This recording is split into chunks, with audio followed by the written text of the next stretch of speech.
He says, I am not like a boxer who misses his punches. And I like this. He said, I discipline my body like an athlete. Later on, when you're watching the Super Bowl, I want you to think about that. Paul is saying, just like these guys achieve and want to shoot for the Super Bowl, they discipline their bodies, they work hard. Paul is saying, I discipline my body like an athlete, training it to do what it should. Why?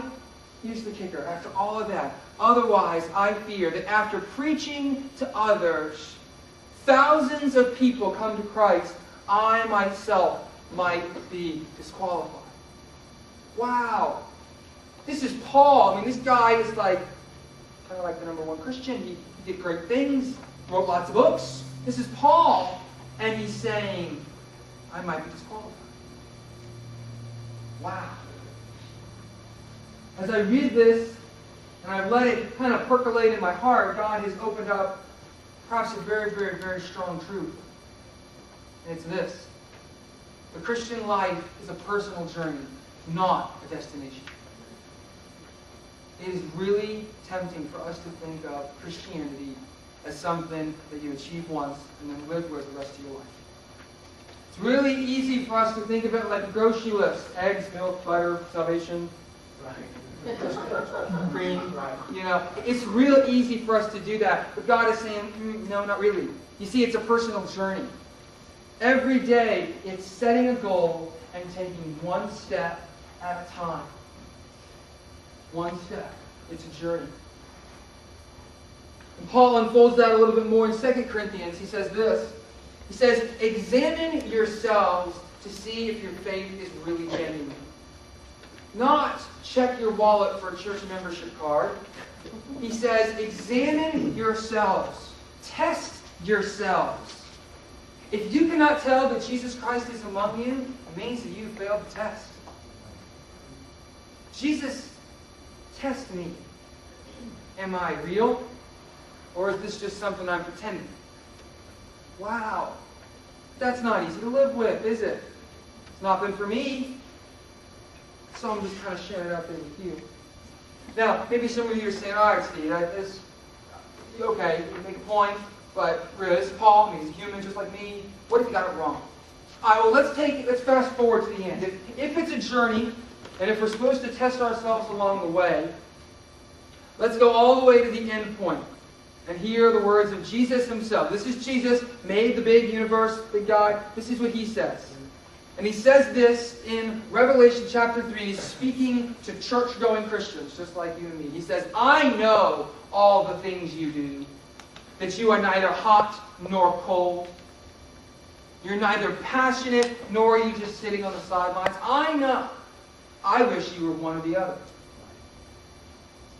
Jesus is saying, you can't fool me. I know you're either hot and passionate and running for me with all your might, or you're not. But you're somewhere in the middle. You're lukewarm.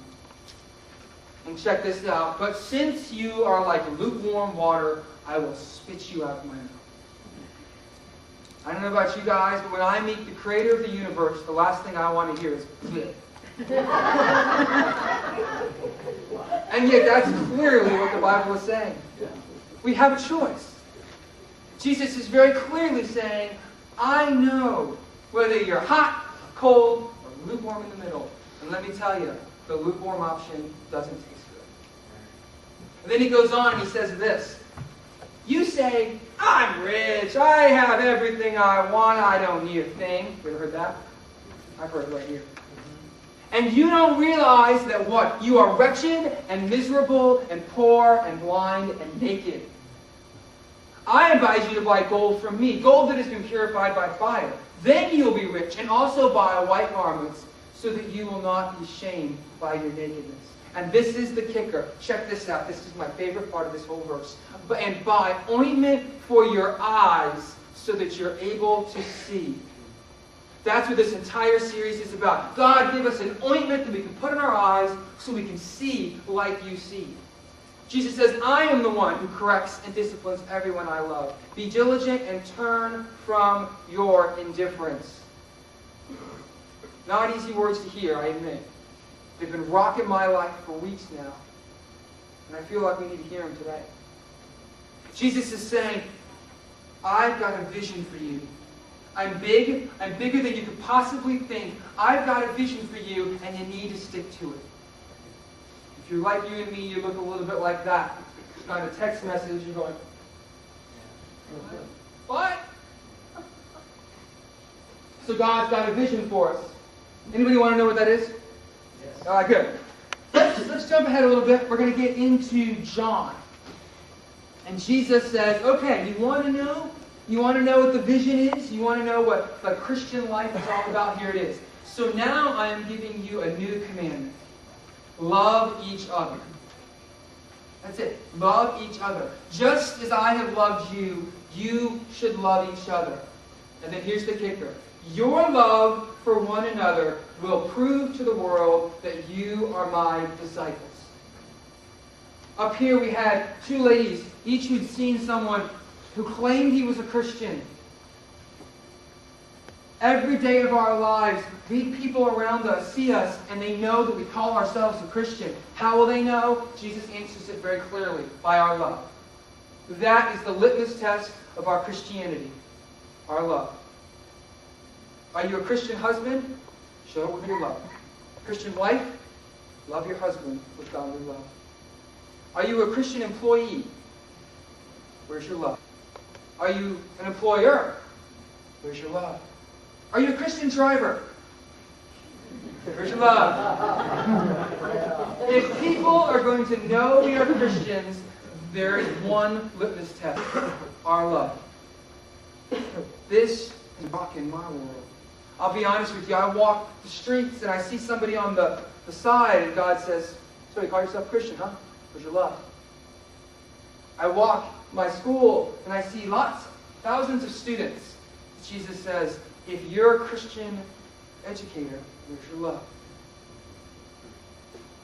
I walk into a bank or a store and people all around me see me and God is saying, Steve, where's your love? That is the litmus test for being a Christian. That is the vision I have for you. Now, some of you are thinking, okay, I hear you. We need a vision.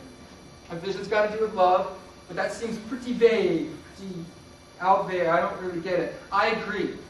You can't let it be all vague and whatnot. We tried that once. Love. It's called the 60s. It didn't work. So what is Jesus actually saying? Jesus actually boils it down. Let's go over to Mark chapter 12. And let me set the stage here. A bunch of guys came up to Jesus and they said, all right, Master, you're so smart. You know, there's a lot of rules in here. What's it really all about? What's the most important? Can you boil it down for us, Jesus? Jesus said, didn't you hear me? I already said it. Look, he said, okay, guys, you want to know? All right, the most important one, if you're going to boil everything down, the most important one, answered Jesus, is this. Hear me, O Israel. The Lord your God, the Lord is one. Hear me. Love the Lord your God with all your heart and all your soul and all your mind and all your strength. That is the number one goal. That is your vision. That's where you should be shooting for. Brothers and sisters, I have to be real honest with you. I am not there yet. If one of you is, I got to tell you, there's some great snacks out there. The rest of the sermon is probably going to be meaningless for you. I'm not there. Most of us aren't there. We've not yet come to the point where we can say, I truly, really love my God with all of my heart and all of my mind and all of my soul and all of my strength. That is the vision that Jesus is casting for us today.